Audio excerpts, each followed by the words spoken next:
It's so bad that since 1992, we have had political violence in this country. 92, 97, 2007, 2013 and 2017. But now for the first time, that violence is now being visited in Murang'a County and the larger Mount Kenya region. Kwa hivyo mtu asifikirie ati next time utafanya mkutano ya kuja kuleta furugu, ukuje ulete furugu na utuletee watu na sisi tuondoke. Kazi yetu ni kulinda amani ya watu wetu wa Murang'a. Na tunajua ni kina nani wamekuwa kileta vurugu. Na sasa tumesema hatutaogopa kuenda kwenye zile function, msipotuita tutakuja. Na tukikuja tunataka amani. Hakuna kutukana rais tena. Na hii maneno mtu anadanganywa na watu wawili ati yuko na namba. Sasa ukiangalia hapa tuko viongozi karibu 7 na tuko na MCA wote hapa. Utakuwaje na namba na watu wawili? Kwani hesabu yako inafanywa namna gani? Tarehe 16 wako Mathioya. Waambiwe katika mkutano wa Mathioya gavana wa Iria ndiye atakuwa MC. Ama Irungu Kang'ata ama Wanjiru Shere. Na sisi zote tutakuwa hapo. And the people of the Mount Kenya region will not be herded like a sheep and taken to a certain political direction. Far from it. Anybody cheating himself or herself, that you can herd them like sheep and deliver them to somebody, you are cheating yourself. There are people intent and people in government intent on balkanizing this country into tribal and ethnic conclaves, and particularly Central Kenya or the Mount Kenya region. We will go to any county because we are Kenyans who are guaranteed by our constitution that we need to travel freely without questioning. Campaign bado na mtu asifikirie kwamba kuna maneno yoyote ya kufanya campaign. Sisi wakati ile campaign itaanza hapa kutawaka kivumbi. All right, thank you for staying tuned to Daybreak on this 6th day of October. It feels like the 6th of August 2022.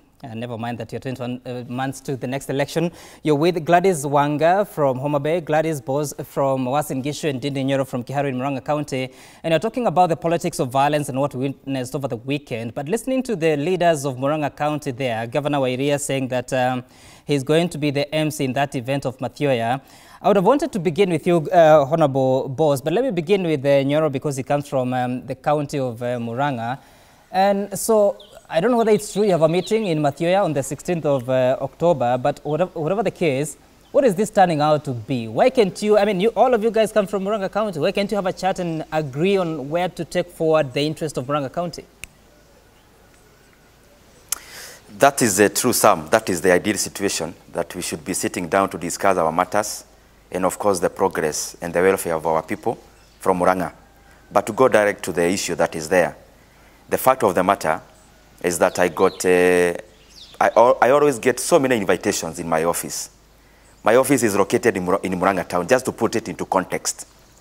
And Murang'a Town being the central place, and of course being one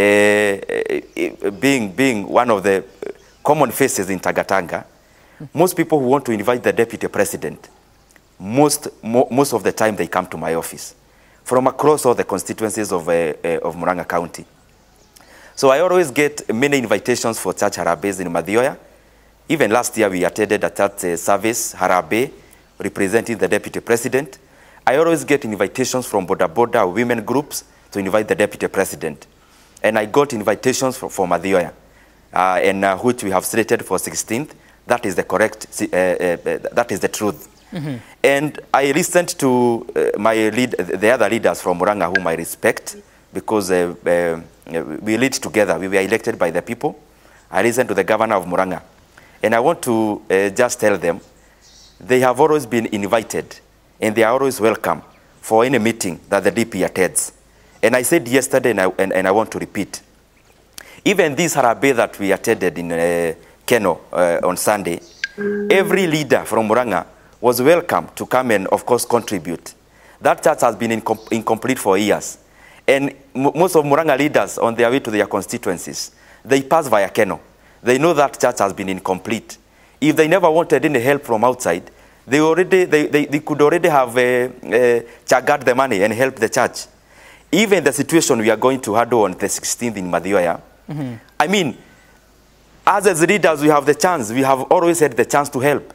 And even when we get somebody else to come and help, it doesn't mean mashida yetu imeisha. So I want to say they are welcome to come on the 16th in Mathioya. The meeting is there. And I hope you have listened to the tone, Sam.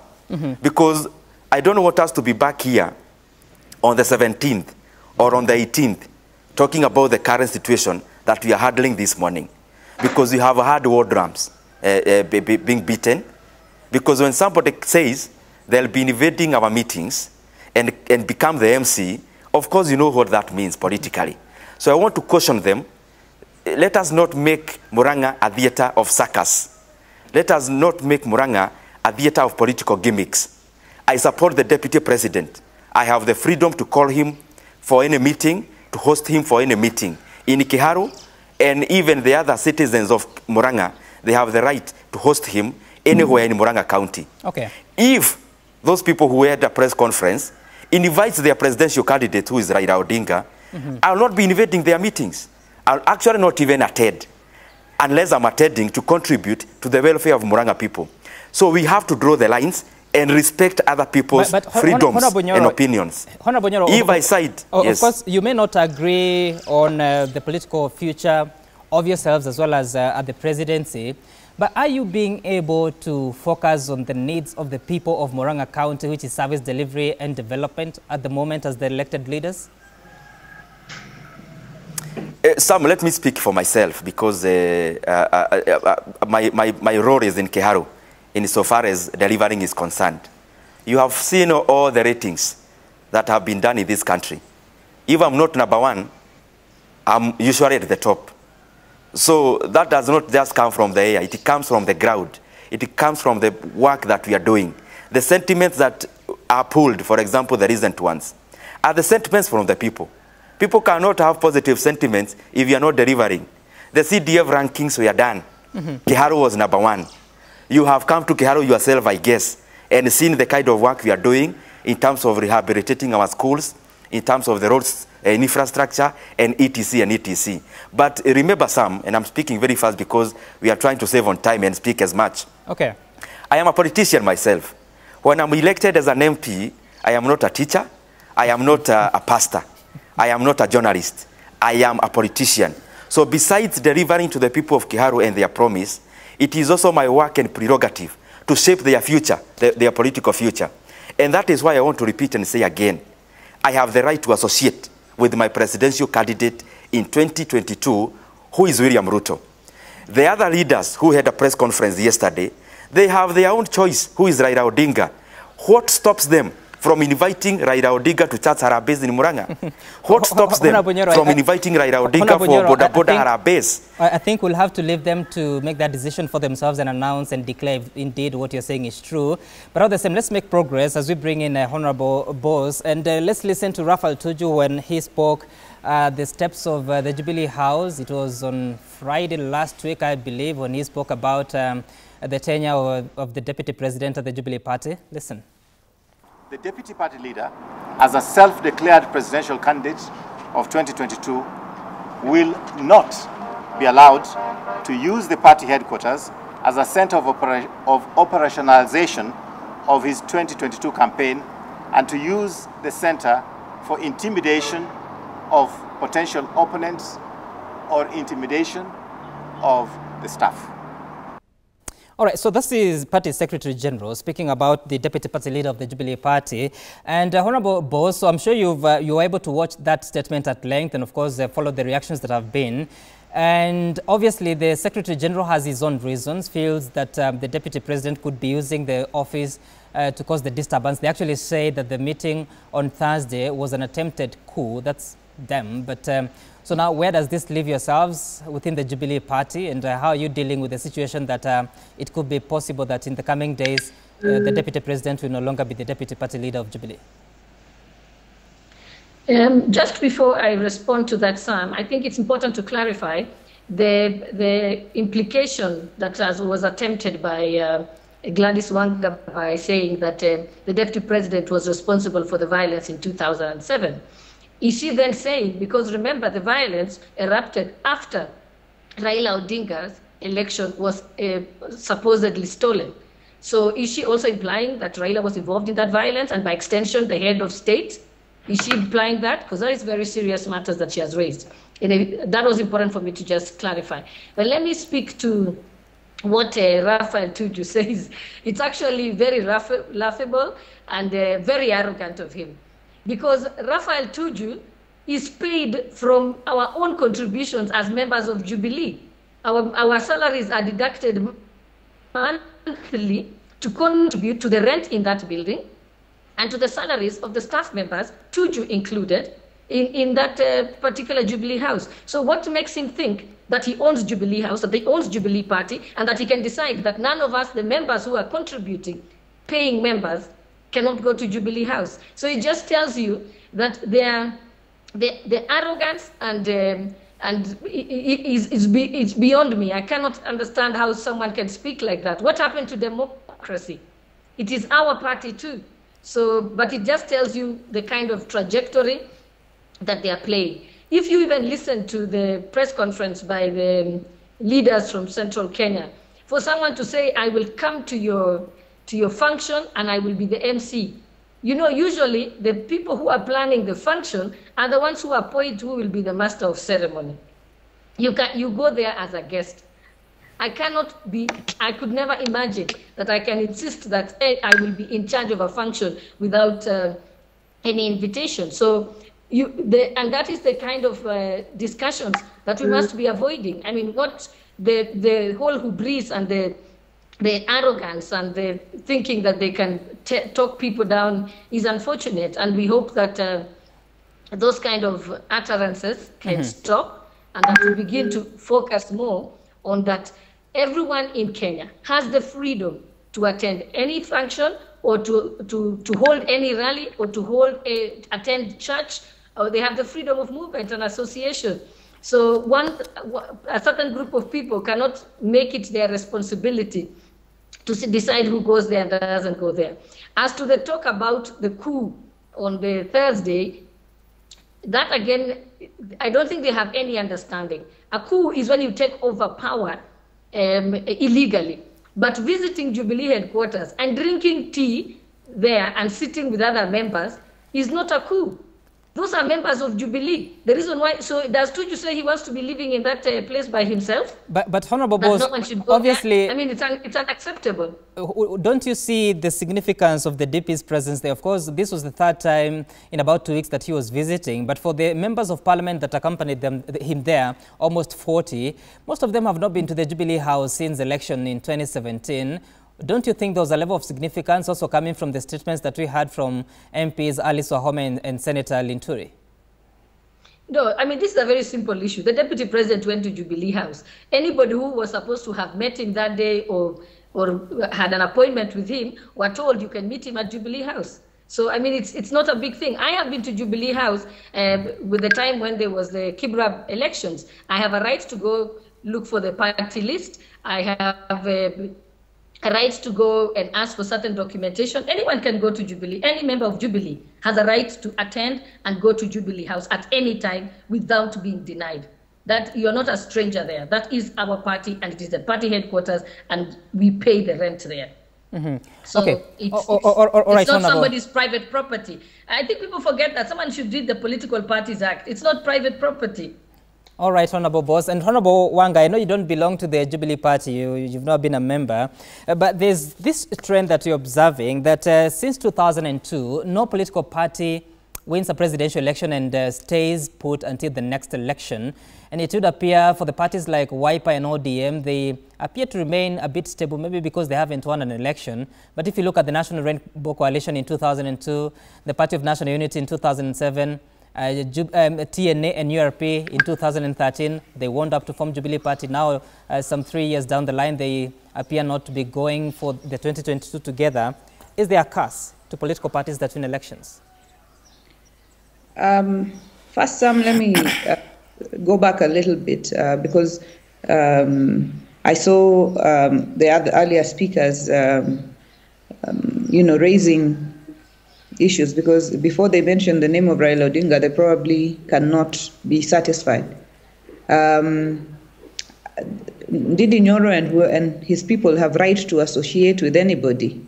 In fact, I think what the leaders of Murang'a were saying The other leaders of Murang'a were saying, majority of them actually, 6 MPs, the governor, the senator, and the woman rep, what they were saying is, do not import chaos into Murang'a. And if this is going to be the trend, we are going to take control and charge of our affairs for our people. If that makes Raila Odinga their candidate, then, it's neither here nor there. I mean, Raila Odinga has not said anywhere to anybody that he will be running in 2022. I mean, the politics of, trying to put William Ruto here and Raila Odinga here. Raila Odinga is serving the nation. Together with the president, they have the BBI. They want this country to come together. But the people who have always opposed the unity of this country want this country to continue on the path of violence. And dragging Raila Odinga's name into this matter, does not help anything. And I wanted to just say that, so that it is clear for the record. On the matter of political parties, I think, as you have said correctly, parties barely survive. I mean, usually, and that's why in ODM we are very proud that we have, gone through at least 3 election cycles now. Mm-hmm. In this case, in the case of Jubilee, and I'm not a member of Jubilee, and I don't want to talk on behalf of Jubilee, but I wish the deputy president just listened to the president when he said, "Let us shelve politics for now. Let us do politics later. Let us first deliver to the people." Because the responsibility that is bestowed on a ruling party is huge, because it is not just to play politics. You have the responsibility to deliver on your manifesto. And that is what the president was keen on, if I hear him right. He said, let us deliver. We have a manifesto. We have people waiting for us. But this thing of immediately we were elected in 2017, somebody begins to do their own secretariat. And I think the other thing that these people must, especially the Tangatanga group, they must make a decision, because one day we saw them in a hall, a house called Jubilee Asili House. They sat there with everybody, and then they said, oh, now us tuko sote pamoja, tunaenda namna hii. The next day, without informing anybody at Jubilee House, because Jubilee House is not like a washroom where you just walk in and walk out. I'm sure there are, there's the Secretary General there, there are officials there who, even if you're going, they need to be aware that you're going, unless it's a coup. The other matter that Honorable Tuju raised was the fact that the majority of the people whom the deputy president came with were the people who have defied and disrespected the president on many occasions, and have, were also the lot that were at Jubilee Asili House. So they need to make a decision. But we need to strengthen our political parties. And this is why we have been speaking strongly about the issue of the political parties fund, for example. And now we have a new registrar of political parties who is not in an acting capacity. She must take her time to train political parties, to strengthen political parties, so that we have parties that outlive, parties like what we have in the United States, the Republicans and the Democrats, the parties that have been here for life. I mean, for as long as we know it. And this is the direction we should be moving towards as our democracy matures. Honorable Wanga, does it not concern you seeing a Secretary General speaking like he did to the Deputy President? I'm just wondering, would Edwin Sifuna from your party speak about one Hassan Ali Joho, the governor of Mombasa, and also the Deputy Party Leader, or Wycliffe Oparanya, the other Deputy Party Leader? Would he? Respect is earned, Sam. If you appear to undermine the very party leader of the party you're speaking about, then you attract disrespect to yourself. And in fact, I did not see, you attract disdain. If you do not carry yourself with the dignity that your office deserves, then you expect that you will be told off, and you don't know who will tell you off. We as a party has one leader at a time. The Jubilee Party in this case has President Uhuru Kenyatta as the party leader, but he's not just the party leader. He is the president and commander-in-chief. So if you show him disdain and disrespect over and over, for example, Sam, Jubilee Party communicated that they do not have a candidate from Sambweni seat. And the deputy president was at Jubilee House as that announcement was made, and he agreed with it. The following day, he was in Karen endorsing another candidate, an independent candidate, for that very seat. If that is not disrespect and undermining of the party leader and the party position, what is it? And if you behave in that manner, then you lose the moral high ground. And you know, it is said that he who comes to equity must come with clean hands. If you want to be respected and treated properly, then also be respectful. Do not despise the party, your party leader. Okay, all right, Honorable Wanga, for that. But Honorable Nyoro, some 2 weeks ago, I hosted one Rigathi Gachagua, your colleague from Mathira constituency, and Caleb Kositanyi from Soi constituency, and I asked them the question, with all what was going on in the Jubilee Party, if they believed on running on the same ticket come 2022, or should Parliament be dissolved, maybe seeking re-election.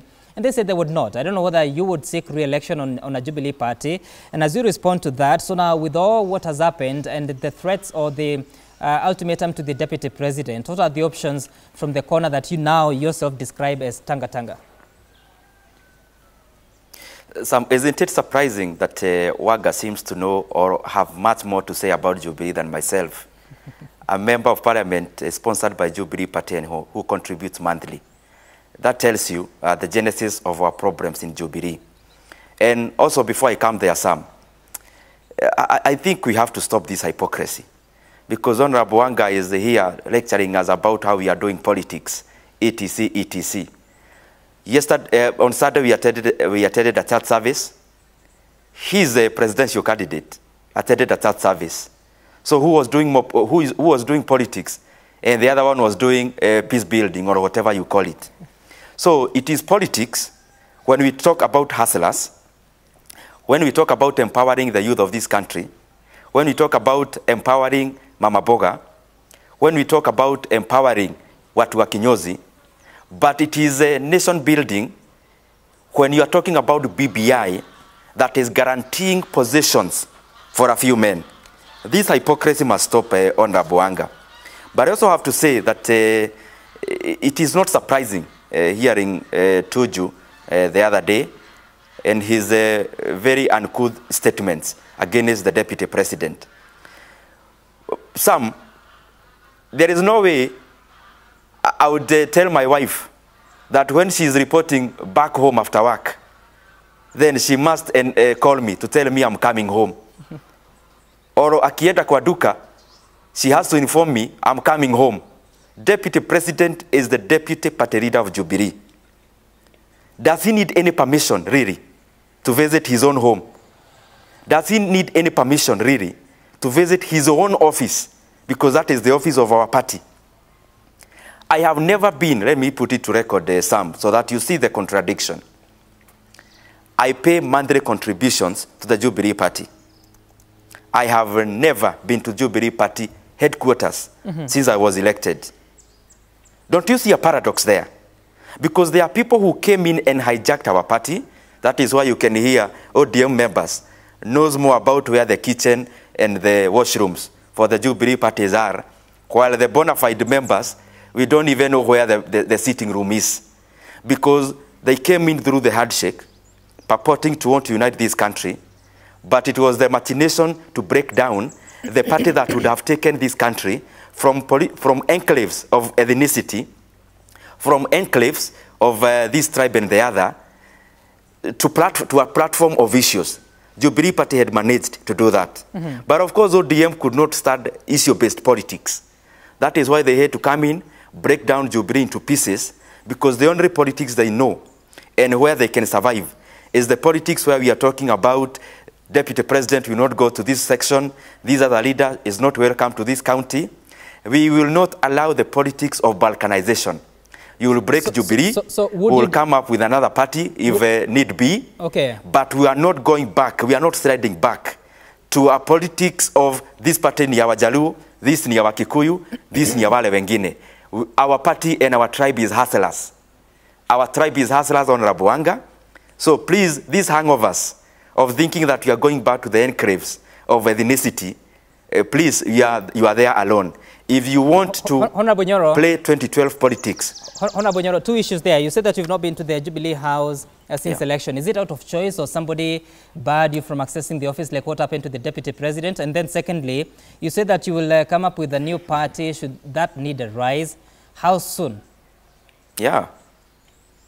Of course, I can't give those details, Sam, but I mean, the facts are there for everyone to see. But my insistence on this point is important. Sam, ever since we got independence, we have always treated this country after every 5 years to ethnicity, to tribal politics. And that is where we get all the kind of situations we get during elections. Jubilee Party was a very concrete party. Jubilee Party had members elected from, I think, 42 out of the 47 counties of this country. ODM and Wanga and Raila Odinga could not start a political party that is talking about Kenyans, that is talking about issues. That is why they had to break it down, and they are clapping and they are very eager to bury Jubilee Party so that we slide back to ethnic-based political parties and parties that talk about us versus them. Okay, I have bad news for them. 2012 will be about empowering wale watu wako chini. 2012 will be about how to take this economy forward. It will be about how Kenya will get out from the hole of borrowing 2.5 billion shillings per day. It will be about taking Kenya forward. So anyone like Wanga with hangovers about ethnic-based political parties, please look for another country to contest because Kenyans wamerevuka. Right. We are not sitting back there. We are forging forward on issues. All right, Honorable Nyoro, you're talking about taking the country forward. 2012 is 8 years ago. I believe you're talking about 2 years to come in 2022. But we need to take a short break. When we return, we talk about the future of politics as we wind up, and I will start with Honorable Wanga at that time.